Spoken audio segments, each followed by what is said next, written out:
On veut déterminer les fonctions continues de R vers R, telles que pour tout xy dans R2, on a f de x plus f de y est égal à f de x plus y. Il est intéressant cet exercice, c'est le modèle type de l'analyse synthèse, tu l'as sûrement déjà fait. C'est un exo très très classique, si tu l'as pas fait, je te conseille de le chercher maintenant. Et puis, on est parti, on va donner une correction comme d'habitude. Et je vais t'expliquer un peu l'intuition qu'on peut trouver derrière, pour pas que ça sorte du chapeau, et puis voir comment tu pourras le trouver. Bon, ici, la première chose qu'on peut se dire, c'est est-ce que je connais des fonctions comme ça? Oui, les fonctions qui sont comme ça, en fait, c'est les fonctions linéaires déjà. Bon, tu peux vérifier pourquoi. Une fonction linéaire, ça va forcément vérifier ça. On peut se dire, est-ce que c'est la seule? Bah, la réponse, ça va être oui, mais c'est pas forcément évident. Du coup, ce qu'on va faire, l'idée ici, c'est que, en général, dans ce type d'énoncé, où tu as un quantificateur universel, puis, dans la suite, une contrainte assez forte qui est posée sur les objets que tu manipules, l'idée, c'est de prendre le quantificateur universel, le particulariser sur des x et des y précis, puis l'injecter là-dedans, et voir ce que ça donne. Utiliser la particularisation du quantificateur universel plus l'hypothèse qui est en général assez forte, ici elle est très contraignante en fait, c'est en général la bonne solution pour par exemple ce genre de raisonnement par analyse synthèse. Ici, dans le cas des équations fonctionnelles, donc je vais te présenter la première méthode, donc dans le cas des équations fonctionnelles, en général ce que tu fais c'est que tu évalues en des x et y différents, donc par exemple pour x est égal à y, pour x est égal à 0, pour x égale à y égale à 0 par exemple, tu peux voir dans différents cas ce que ça donne.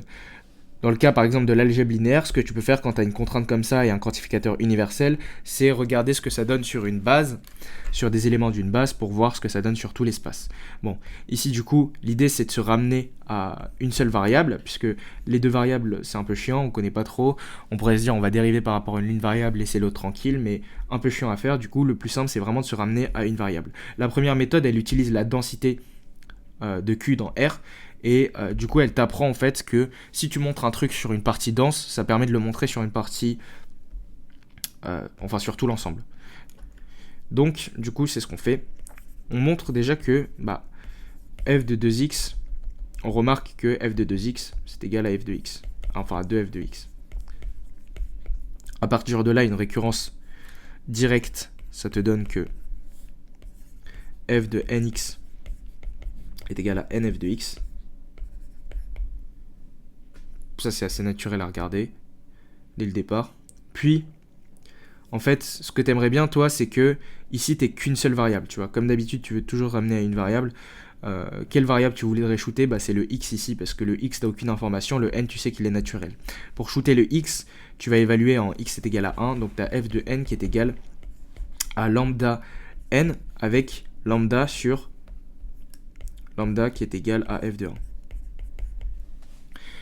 Ici, bon, tu as un truc qui est hyper puissant, c'est que f, il agit sur tous les naturels comme lambda fois l'identité. Bon, c'est très puissant ça, parce que tu vas te rendre compte que, en fait, ça va pas se limiter au naturel. Pourquoi? Parce qu'en fait, si ça passe au quotient, si ça passe au quotient, c'est-à-dire que si tu as f de 1 sur n, donc pour n non nul évidemment, qui est égal à lambda fois 1 sur n, ça va passer au rationnel, puisque ça passe au quotient et ça passe à... Enfin, les naturels sont bons et les quotients sont bons, donc du coup, ça va évidemment passer au rationnel. Bon, c'est la question qu'on va se poser. Est-ce que cette propriété d'agir comme lambda fois l'identité sur les rationnels, enfin sur les entiers, c'est-à-dire d'être linéaire sur les entiers, ça va être vrai sur les rationnels, et puis par extension, ça va être vrai sur les réels par densité de Q dans R? Et la réponse c'est oui. Ok, comment on va démontrer ça? Bon, déjà, si on prend RQ, R sur Q, R sur P par exemple, est égal à Q appartenant à Q, donc sous-entendu R et P sont entiers et sont les représentants irréductibles de Q, et ben on va avoir que f de R évidemment, ça c'est lambda fois R, et en fait la vraie question c'est est-ce que on a f de 1 sur P est égal à lambda sur P? C'est ça la vraie question de l'exercice. Bon, on voit que ça va pas sortir, ça va pas être très compliqué à montrer. Pourquoi? Parce que ça c'est équivalent à dire que P. En fait, on n'aime pas les quotients. Pourquoi? Parce que c'est ça qui va nous poser problème. On va se ramener à des rationnels, enfin on va se ramener à des entiers, et pour se ramener à des entiers, on multiplie par l'inverse. Donc on a f de 1 sur p est égal à lambda. Ok, sauf que lambda c'était quoi? C'était f de 1. Sauf que f de 1, du coup, on se rend compte que cette égalité-là, elle est totalement vraie. Pourquoi? Parce que d'après ce qu'on a dit, f de 1, enfin en faisant apparaître un p en haut et en bas, ce qui nous amène à amener un p, c'est ça. Donc en fait, ça, c'est de la recherche heuristique. Si on a ça, c'est équivalent à dire qu'on a ça. Et du coup, ça nous permet de poser le bon truc. f de p fois 1 sur p, ça, c'est f de 1. Par la multiplicativité qu'on a dit tout à l'heure, ça fait p f de 1 sur p. Pour l'instant, tout ce qu'on a fait est licite. Et donc ça implique que f de 1 sur p, c'est égal à lambda sur p. Bon, on est très content parce que ça passe au quotient. Et pourquoi on est très content? Parce que tu verras des généralisations de ça plus tard en spé. Mais quand tu as un truc qui est vrai sur une partie dense, en fait, par densité et par continuité, par des arguments de densité et de continuité, tu peux te ramener à un truc sur tout l'espace. Du coup, c'est ce qu'on va faire. Comme f est continu, par densité de Q,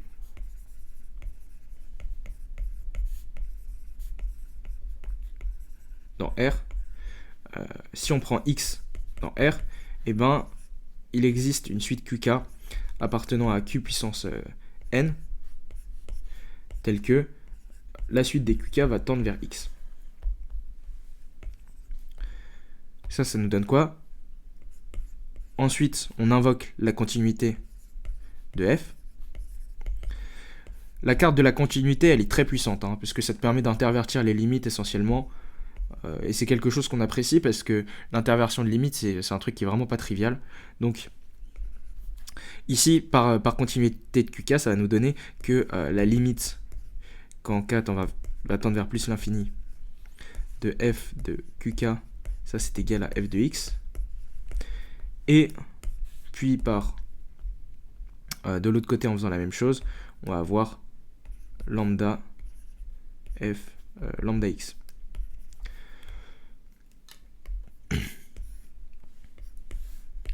Voilà, ça c'est la première méthode, elle est très sympa, elle t'apprend plusieurs choses, déjà la densité, l'utilisation de la densité, tu peux montrer un truc qui est vrai sur une partie dense et après c'est vrai sur tout l'ensemble. Et globalement l'analyse synthèse, c'est un exercice très formateur, extrêmement classique. La deuxième méthode, un peu moins classique, que j'aime bien aussi parce que elle est marrante, et c'est pas quelque chose qu'on voit usuellement. Et elle est adaptable à d'autres exercices d'équation fonctionnelle par exemple. Donc la deuxième méthode en fait elle se base toujours sur le même principe, se dire ça me casse les couilles d'avoir x et y en variable, donc j'aimerais bien me ramener à un truc d'une seule variable. Donc le truc pour se ramener au truc à une seule variable, un truc qui peut être naturel, d'autant plus quand les variables sont liées de cette manière-là, donc de manière additive, fondamentalement c'est des translations, le lien entre x et y c'est juste une translation. Le truc qui peut être naturel à se dire, c'est pour me ramener de deux variables à une variable, je peux très bien faire un changement de variable. Donc, comment tu peux faire un changement de variable? Les théorèmes de changement de variable que tu connais, c'est à propos de l'intégration. C'est de là que vient l'idée d'intégrer en fait. On peut se dire, si tu vois dans le corrigé directement que le mec intègre, il a skip un peu cette partie intuition qui est difficile à mettre dans un livre de corrigé. Du coup, moi je te le dis, ok, on intègre pour justement utiliser un changement de variable. Donc, par exemple, imaginons on intègre par rapport à dy, enfin par rapport à y. Du coup, ici, ça va nous donner l'intégrale de 0 à 1 de f de x dy plus l'intégrale de 0 à 1 de f de y dy. Là, c'est vraiment innocent ce que je fais. Je me dis, bon, j'intègre, changement de variable, ça me fait penser à intégrer. Et après, on ne sait pas si ça va aboutir. Si ça aboutit pas, très bien.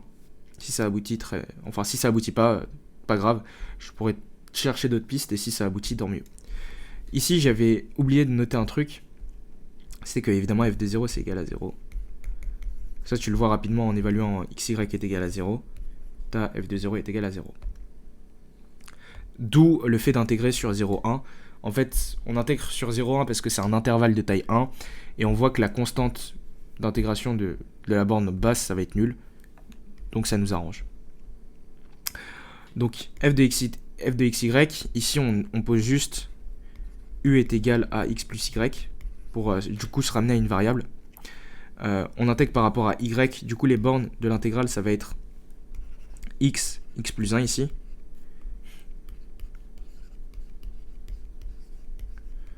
De l'autre côté, ici tu intègres une constante sur un intervalle de taille 1, donc ça va faire f de x. Et de l'autre côté, ça va faire toujours f de y dy.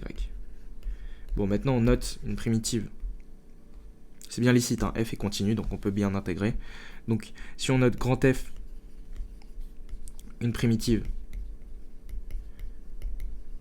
de petit f, eh bien on va avoir f de x plus 1 moins f de x, grand F de x, moins f de 1 qui vient d'ici, qui est égal à petit f de x. À quoi ça nous mène tout ça? Du coup, on s'est ramené à une équation différentielle. On s'est ramené à une équation différentielle à une seule variable. Déjà, on s'est ramené à un truc à une seule variable, mais le truc notable qu'on peut avoir, c'est que ça, c'est C1.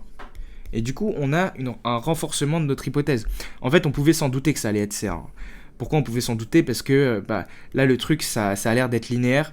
Les trucs linéaires, c'est hyper simple à dériver, tout ça, donc on se doute bien que ça va être C1. Mais du coup, ici, on a la confirmation formelle que f, il est bien C1 et pas juste continu. Donc si on a une fonction f qui vérifie ça, elle est forcément C1. Ça, c'est un truc que tu peux utiliser dans d'autres équations différentielles, le fait d'intégrer pour montrer que le truc est C1. Intégrer par rapport à une variable pour montrer que le truc est C1. Du coup, le truc est C1, donc comme je l'ai dit tout à l'heure, il me semble que je l'ai mentionné, c'est que une autre idée qu'on peut avoir, c'est dériver par rapport à l'une pour laisser l'autre tranquille et avoir du coup un truc par exemple qui se simplifie. Bon, on pouvait pas le faire avant parce qu'on n'avait pas l'hypothèse que c'était C1, on avait juste un truc qui était continu, mais maintenant qu'on sait que f est dérivable, on va pouvoir dériver par exemple par rapport à x. Donc dérons x sur f de x plus f de y est égal à la dérivée de x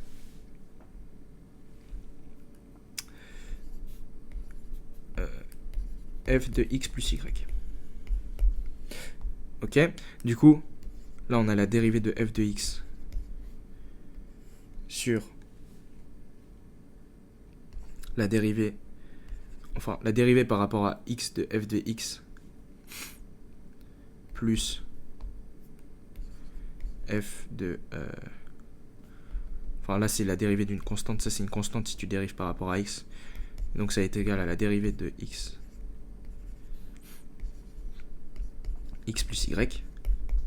Bon, imaginons que tu évalues en y, en appliquant ceci à y est égal à moins x. Ici, tu as f' de 0 est égal à f' de x.